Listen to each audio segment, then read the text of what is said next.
ser enseñado y amonestado con el propósito de presentarme maduro delante del Señor. La gracia del Señor abre las puertas y el carácter las mantiene abiertas. La enseñanza de hoy es una combinación entre vida, familia, nuestra vida de comunidad paz y una hermosa enseñanza que está en la palabra, que vamos a ir desglosando poquito a poco y la vamos a ir masticando juntos. Quiero hacerles una breve introducción de lo que fue Comunidad Paz. Tal vez ustedes, algunos de ustedes, se fundó bajo la dirección de Dios, se fluía en dones espirituales increíblemente, había profecía, había sanidades. Yo vi una persona ciega que recobró la vista. Había manifestaciones del Espíritu de diferente tipo. Éramos jóvenes ministrando el fluir del Espíritu Santo en iglesias como el Templo Bíblico. Los domingos en la noche íbamos a la iglesia a enseñarle a la gente del templo cómo se ministraba el Espíritu Santo. Fueron realmente tiempos de gloria, de comunidad paz y de manifestaciones del Señor. Y esto cesó a partir de que los fundadores de la Comu decidieron irse a Estados Unidos. Ellos se fueron a Estados Unidos y nuestra iglesia quedó sin dirección. Nosotros estuvimos desde el inicio, como lo saben, y la Comu entró en un tiempo de conflicto pavoroso como desde el año 95 más o menos hasta el 2007. Fueron años de división, fueron años de pleito, de contienda, de crítica, de chisme.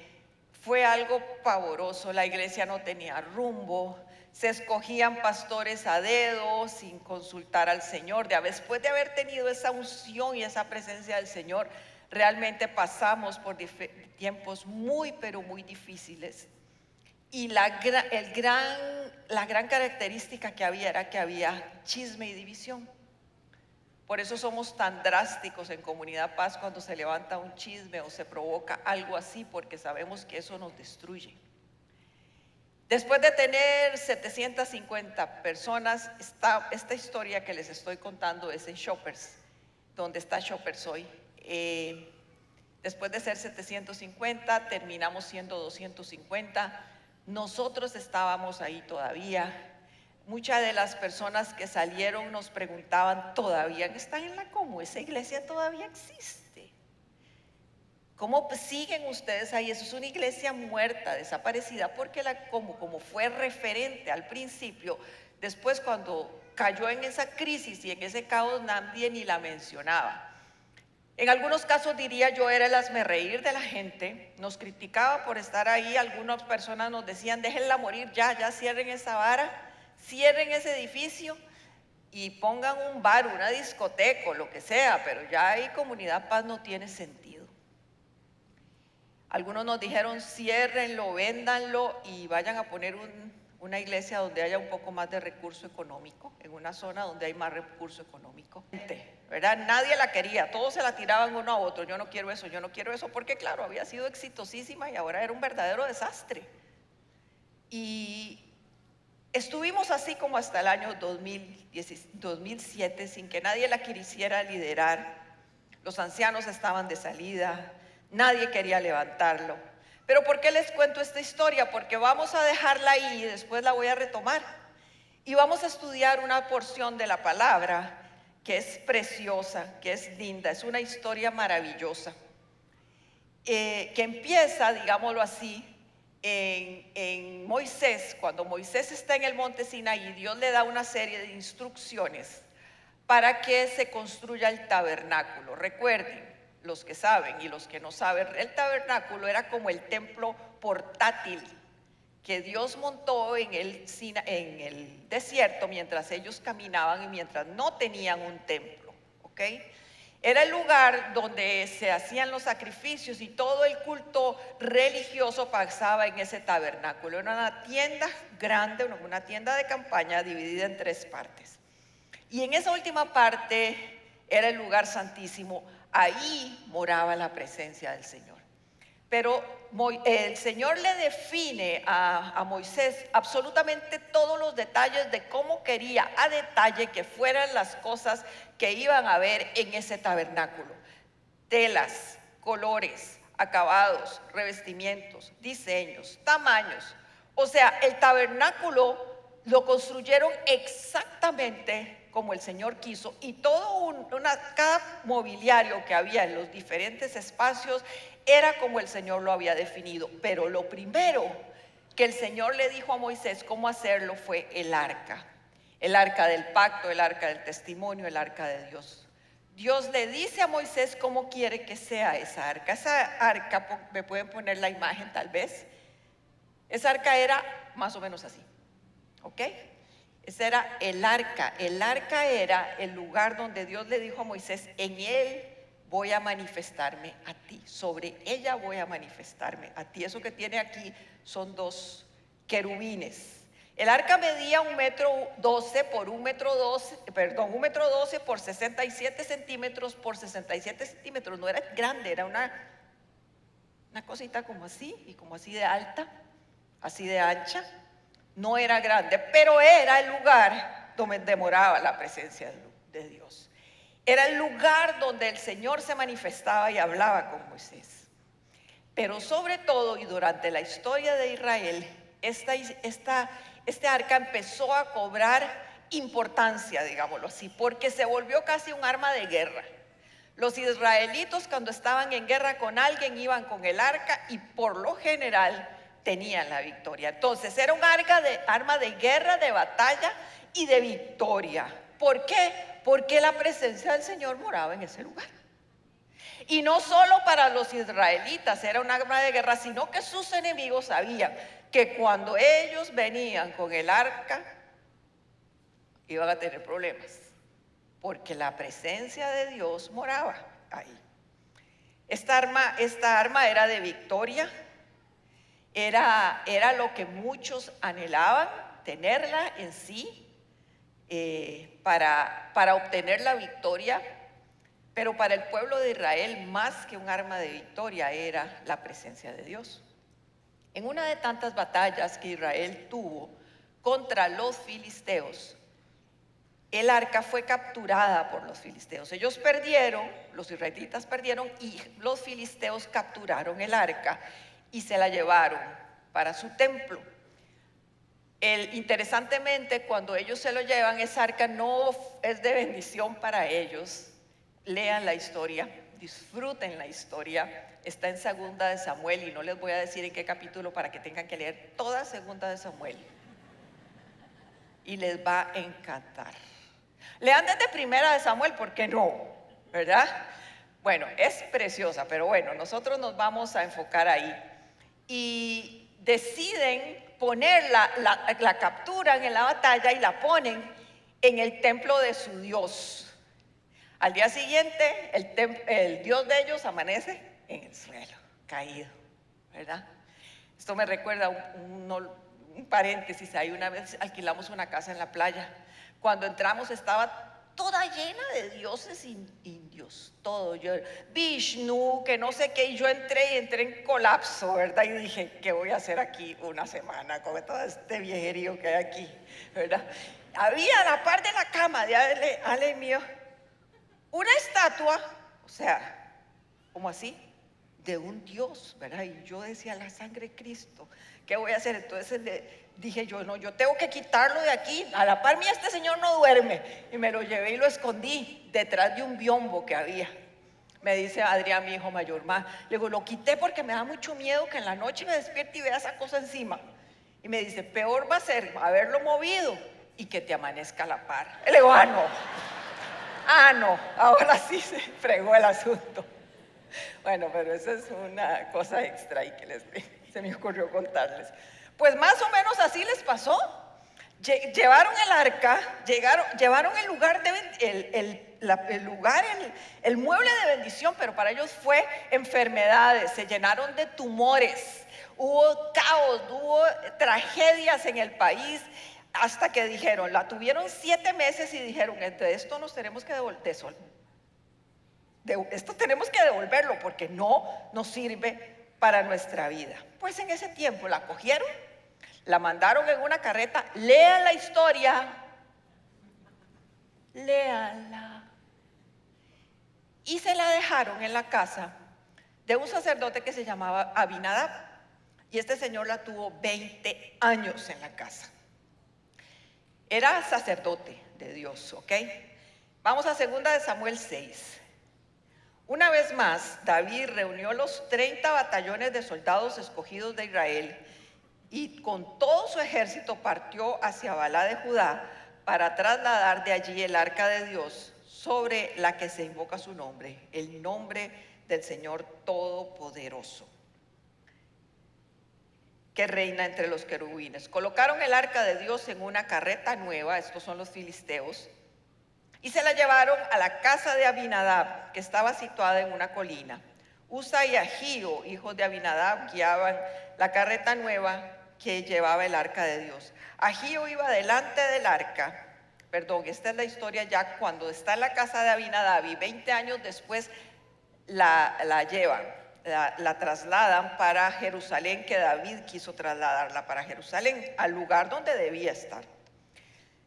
Ahío iba delante del arca mientras David y el pueblo de Israel danzaron ante el Señor con entusiasmo y cantaban al son de arpas, liras, panderetas, sistros y címbalos. Al llegar a la parcela de Nacón, los bueyes tropezaron, pero Usa extendió las manos, sostuvo el arca de Dios. Entonces la ira del Señor se encendió contra Usa por su atrevimiento y lo hirió de muerte ahí mismo, de modo que Usa cayó fulminado junto al arca. David se enojó, en otras versiones dice se entristeció, en otras dice estuvo temeroso y dijo, porque el Señor se enojó porque el Señor había matado a Usa, así que llamó a aquel lugar Pérez Usa, nombre que se conserva hasta el día de hoy. Aquel día David se sintió temeroso del Señor y exclamó, es mejor que no me lleve el arca del Señor. Si hacía muchísimos años esta arca había sido de bendición, en los últimos años, en los recientes años, no había sido de bendición. Para los filisteos había sido pavorosa tanto que la devolvieron. Y en la casa de Abinadab no había sucedido realmente nada. Ahora la van a trasladar a Jerusalén y pasa esto tan terrible, que Usa, uno de los cuidadores del arca, hijo de Abinadab, se va a caer, la coge y el Señor lo mata. Y les voy a decir que no es la enseñanza, pero se los voy a mencionar porque a veces cuando leemos la palabra o oímos historias así pensamos, qué injusto Dios, ¿por qué mató a este hombre? ¿Por qué lo mató si él estaba cuidando el arca? Siempre andamos buscando, y yo soy una de esas cosas donde decir, qué bárbaro el Señor, ¿verdad? Y siempre alguien piensa algo así, pues el Señor había dicho cómo trasladar el arca. El Señor había dicho desde siempre cómo se trasladaba y el Señor había dicho que el arca no se tocaba. Y Usa lo sabía. Cuando se desobedece hay consecuencias. Usted puede estar haciendo la voluntad de Dios y creyendo estar haciendo la voluntad de Dios, pero la voluntad de Dios se hace como Dios quiere, no como usted quiere. Usted debe de saber que las buenas intenciones que tenemos en el cristianismo no funcionan si no van con obediencia. Y Usa desobedeció y tuvo su consecuencia. Y en la vida de fe nos pasa muchas veces, ¿verdad? Estamos haciendo las cosas bien a nuestro parecer, yo estoy haciendo las cosas bien, pero no veo la mano de Dios. Pregúntele al Señor si las está haciendo bien. Solo pregúntele y escúchelo y verá la instrucción de Él y le va a decir cómo se hacen las cosas. Pues David se enoja y obviamente dice, no, esta cosa yo no la quiero. Yo en mi casa no me llevo esto. Después de toda esta historia, yo no quiero el arca. No quiero el arca, la voy a dejar aquí. Y vamos a ver en 2 de Samuel 6:10. Y como ya no quería llevarse el arca del Señor a la ciudad de David, ordena que la trasladaran a la casa de Obed-edom, oriundo de Gat. Fue allí como el arca del Señor permaneció 3 meses en la casa de Obed-edom de Gat, y el Señor lo bendijo a él y a toda su familia. En otras versiones dicen, y todo lo que tenía. Ok, yo quiero que nos pongamos en los zapatos o las sandalias de Obed-Edom y pensemos, ¿qué habrá pensado él? El rey no la quiso porque se acaba de morir un hombre. Estuvo en la casa de Abinadab guardada y ahí estuvo. Los filisteos se llenaron de tumores, de enfermedades, de temor, de pleitos, de todo sucedió en la tierra de los filisteos. Y ahora me vienen y me dejan esta casita, esta cajita a mí. ¿Qué voy a hacer con ella?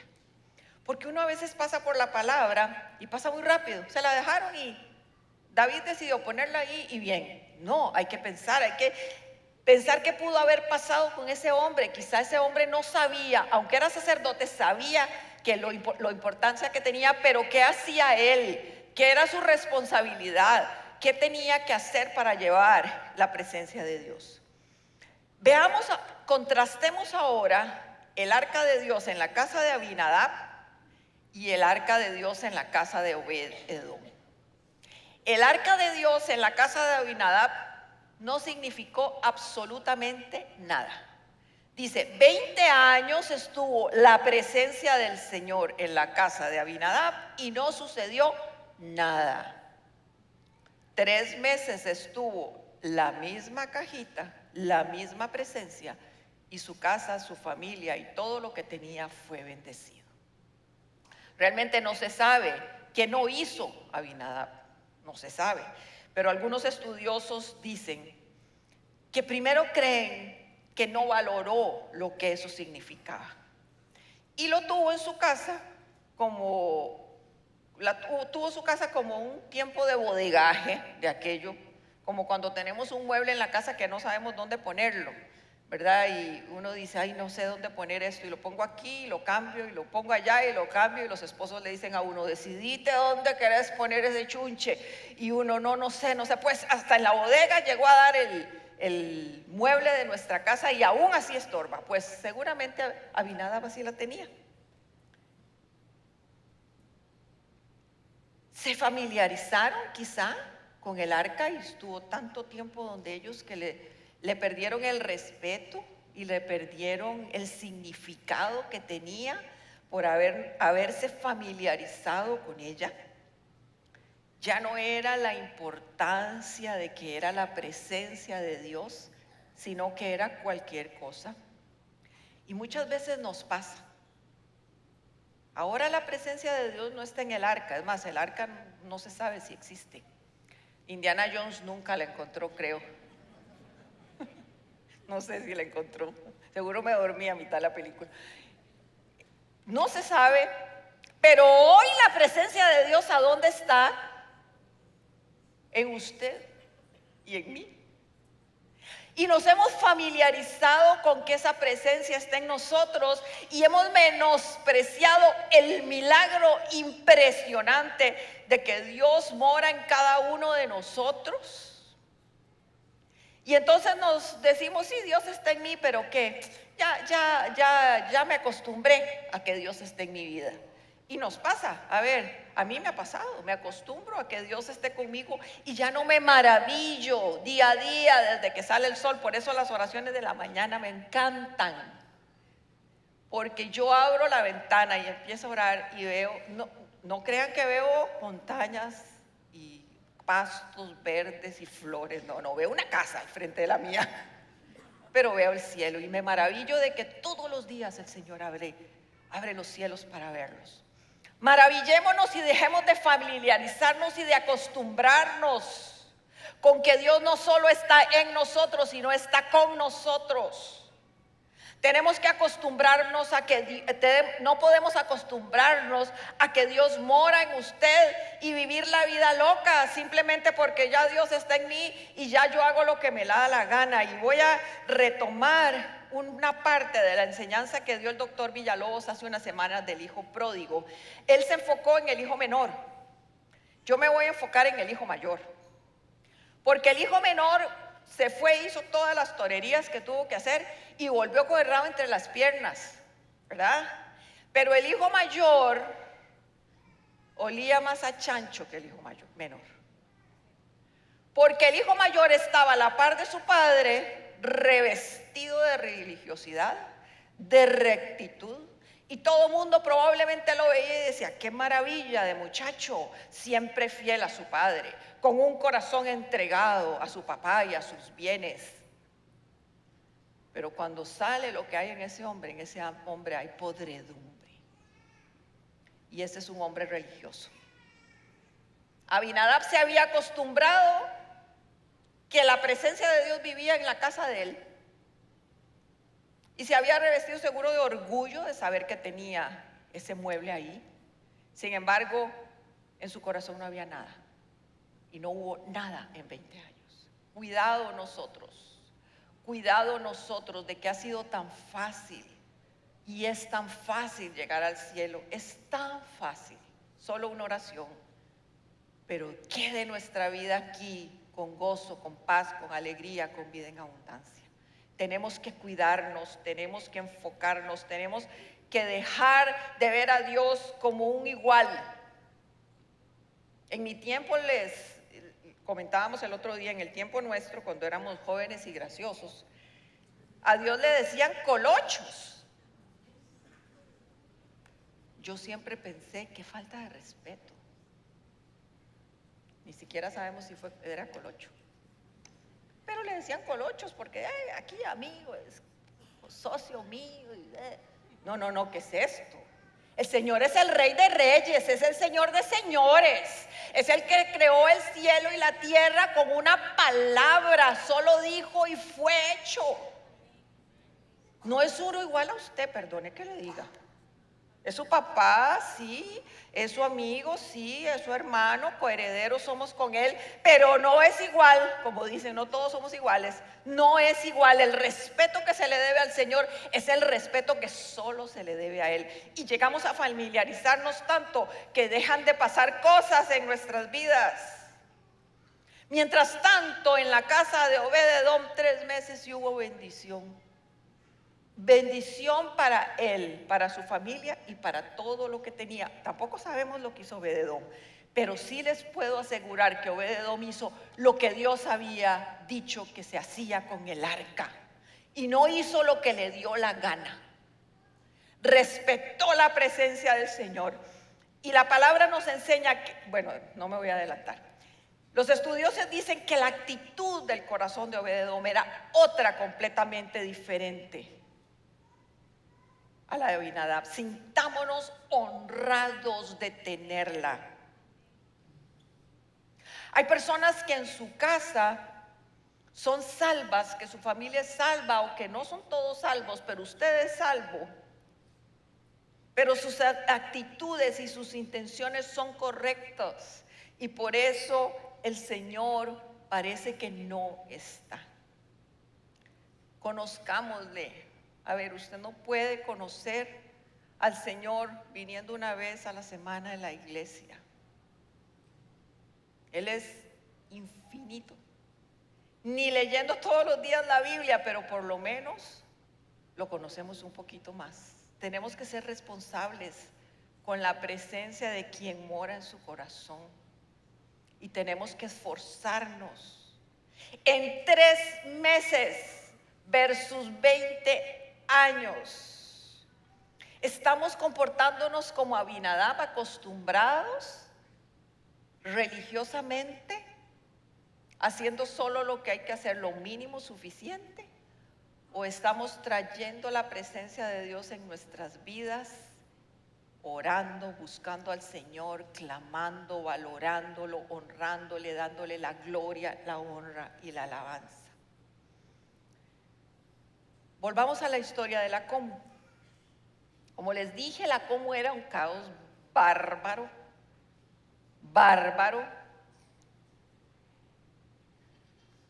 Y fue pasando y pasando los años y no se resolvía nada. Hasta que un buen día nos dijeron, como le dijeron a Obed-Edom, aquí se la dejo.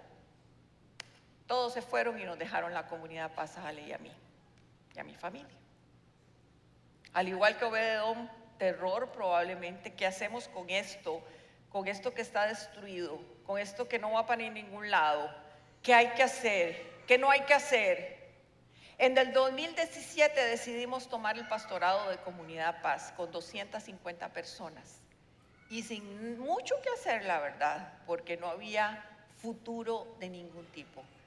Nos dejaron la comu en nuestras manos y hoy ustedes son parte de la bendición que ha caído sobre nuestras vidas.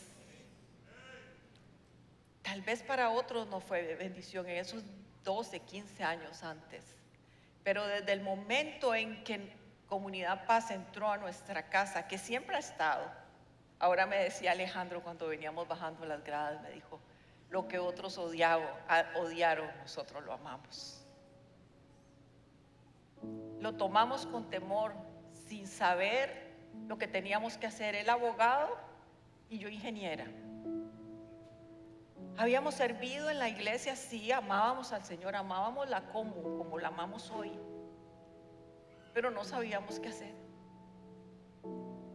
Y si cada uno de ustedes me pregunta qué han hecho para que hoy sean 2,400 personas por fin de semana presenciales,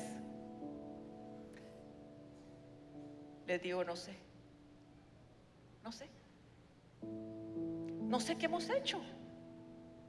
No fuimos capacitados para levantar una iglesia, no fuimos capacitados para predicar, ni Ale ni yo tenemos ningún título teológico.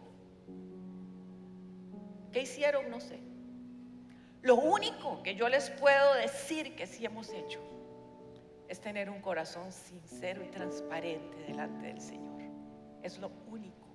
Amar su presencia, amar esta iglesia y amar eso que pusieron en nuestra mano, que estaba destruido y hoy es lo que es. Y no lo digo para echarnos flores, porque como le digo, no fue obra nuestra. Esto, nada de lo que usted ve, ni las personas que usted ve, son obra de nosotros, es obra del Espíritu Santo. Corazón sincero, sin máscaras, sin ropajes de religiosidad, simplemente con el deseo de hacer la voluntad de Dios. Y esa es mi oración cada día. Señor, solo queremos hacer tu voluntad. Cuando ya no era exitosa, no la quisieron, pero no importa. Yo le doy gracias a Dios por hoy. Porque estoy segura que lo que ha hecho aquí y en nuestras vidas lo va a hacer y lo está haciendo en la vida de cada uno de ustedes. Una de nuestras experiencias en medio de eso, de tomar el pastorado, fue nuestro hijo mayor quería estudiar en Argentina, ya se había graduado de la UCR, la idea de él era estudiar cine, y ya teníamos todo pensado, planeado para que se fuera a Argentina. Cuando Alejandro era abogado era más fácil, había más de aquello que les conté. Cuando pasó a ser pastor, no había ni presupuesto para un salario, ¿ok? Y Adrián se fue al cuarto, subió a su cuarto y le dijo, Señor, cuando mi papá era abogado, yo podía ir a estudiar, ahora ya no. No voy a poder lograr el sueño de mi vida. Y el Señor le dijo, en la obediencia de tu padre está tu bendición. Fue y volvió. En la obediencia de su papá estuvo la bendición. Corazones obedientes es lo único que el Señor necesita. Por eso le digo, Obed-Edom era obediente, dándole lugar al Señor. Es lo único que tenemos que hacer. Nosotros aquí casi decisiones trascendentales nunca los tomamos sin consultar al Señor. A ver, hasta el color de las sillas le consultamos al Señor, porque esto no es nuestro, ni de los servidores, esto es de Dios. Desde las paredes hasta el techo, el terreno y todo lo que aquí se mueve no es mío. Si fuera mío, quién sabe cómo estaríamos, pero es del Señor. Y así tenemos que ver nuestra vida. Usted no es suyo, usted le pertenece al que vive en usted. Y su vida debe ser el reflejo de quien está en usted. En 2 de Samuel dice, 6:12, en cuanto le contaron al rey David que por causa del arca del Señor había bendecido a la familia de Obed-edom y toda su hacienda, David dijo, ahora sí. Fue a la casa de Obed-edom y en medio de gran algarabía trasladó el arca de Dios a la ciudad de David. Era tan obvio que Obed-edom había sido bendecido. Era tan obvio que le llegó a David y le dijeron, esa arquita que usted dejó ahí está bendiciendo a él, a su familia, a sus posesiones, a todo lo que él es y a todo lo que él tiene. Y David dijo, vamos, traigámonosla. Nosotros debemos ser así. La bendición de Dios tiene que ser tan real en nuestras vidas que muchos la vean. Tiene que verse. Si usted dice que ama al Señor y que ha entregado su vida al Señor, tiene que vérsele. Todos deberíamos ser una luz que camina por el mundo, iluminando en medio de la oscuridad. Todos deberíamos ser reconocidos como aquellas personas que aman y que la presencia de Dios está en ellos y que somos diferentes al resto.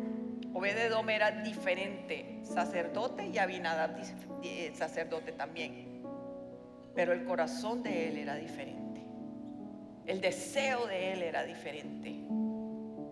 Se oyó que el Señor lo había bendecido y decidió David llevársela. Que cada uno de nosotros, la gente que nos conoce, nuestros empleados, nuestros jefes, nuestros vecinos, añoren tener la bendición que tenemos nosotros. No seamos cristianos nominales, seamos cristianos que reflejan al Rey de Reyes y al Señor de Señores. No podemos pasar desapercibidos. Si usted siente que la presencia de Dios está en usted, pero usted no es bendición, revísese, porque la culpa no es de Dios. El arca estaba donde Abinadab y no pasó nada. El arca estaba donde Obed-edom y pasó de todo.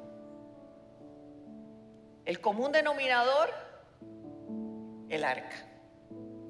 Las personas diferentes. La misma presencia que estaba en el arca, en la casa de Obed-edom, está en usted hoy.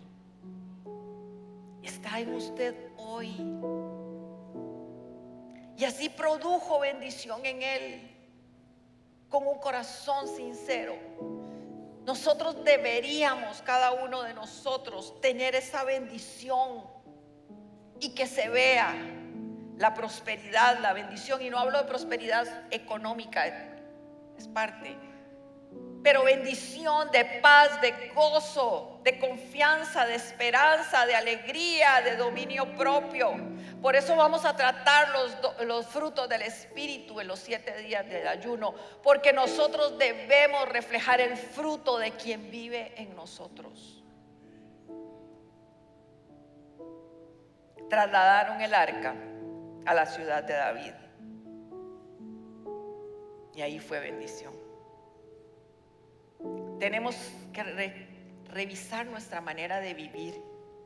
Tenemos que revisar nuestra manera de pensar. ¿Estamos todavía queriendo agradar el mundo y las cosas del mundo? ¿Queremos todavía quedarle bien a los amigos, a la gente de platilla? Examínese. ¿Está sembrando tesoros en la tierra donde todo se pierde, se destruye? ¿O estamos sembrando tesoros en el cielo donde nadie se los va a robar, nadie se los va a quitar? ¿Estamos sembrando para la carne lo que se ve, o estamos sembrando para el espíritu lo que no se ve y lo que produce vida en nosotros? Muchas veces nos pasa que queremos obtener los beneficios de bendición de otras personas sin pagar el precio que ellos ya pagaron. Abinadab seguro volvía a ver la casa de Obed-edom desde aquí, porque aquí está Abinadab, ¿verdad? ¿Se han dado cuenta? Aquí está Abinadab, al lado de los de este lado. Volví a ver la casa de Obed-edom y decía: wow, espíritu de perro, diría Alejandro. Wow, ¿por qué yo no viví eso? ¿Por qué yo no obtuve ese? Porque ese hombre estaba pagando el precio. Ese hombre sí pagó el precio de obedecer la palabra, de obedecer las instrucciones de Dios, de entregar su casa y su familia para que sean levantadas.